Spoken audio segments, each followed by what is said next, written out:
اللہ کا پیارا کلام ماں باپ کے ساتھ کیسا سلوک کرنا ہے، دوستوں سے کیسا سلوک کرنا ہے، رشتہ داروں سے کیسا سلوک کرنا ہے،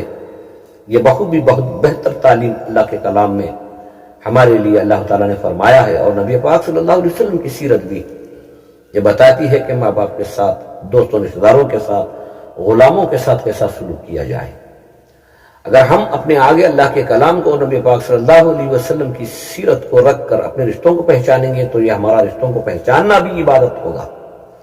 نہیں اگر ہم اللہ کے کلام کو پیچھے چھوڑ دیں گے، نبی پاک صلی اللہ علیہ وسلم کی سیرت کو پیچھے چھوڑ دیں گے اور اپنے باپ داداؤں کے طریقے کو لے کر چلیں گے، یقیناً یہ راستہ گمراہی کا ہے۔ اللہ سے دعائیں کرو کہ اللہ ہمیں وہ ہدایت عطا فرمائے جو ہدایت اللہ نے صحابہ اکرام کو عطا کی، کیونکہ صحابہ اکرام نے حضور اکرم صلی اللہ علیہ وسلم کی بات کو دیکھا، اللہ کے قانون کو پہچانا، تو بعد میں جا کر انہیں معلوم ہوا ماں باپ کیا ہے، ماں باپ کی بات لینے کے قابل ہے یا نہیں ہے۔ یہ اللہ اور اللہ کے رسول صلی اللہ علیہ وسلم بہتر سے بہتر سمجھا سکتے ہیں۔ تو میں ان لوگوں سے یہ گزارش کرنا چاہتا ہوں کہ اپنے باپ داداؤں کی قدر کرو، ان کی عزت کرو، ان کی خدمت کرو،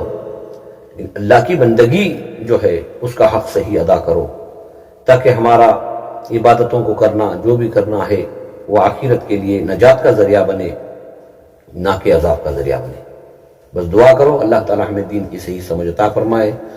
اس کے کلام پاک کو سمجھ کر، نبی پاک صلی اللہ علیہ وسلم کی سیرت کو پہچان کر اس کے مطابق زندگی گزارنے کی توفیق عطا فرمائے۔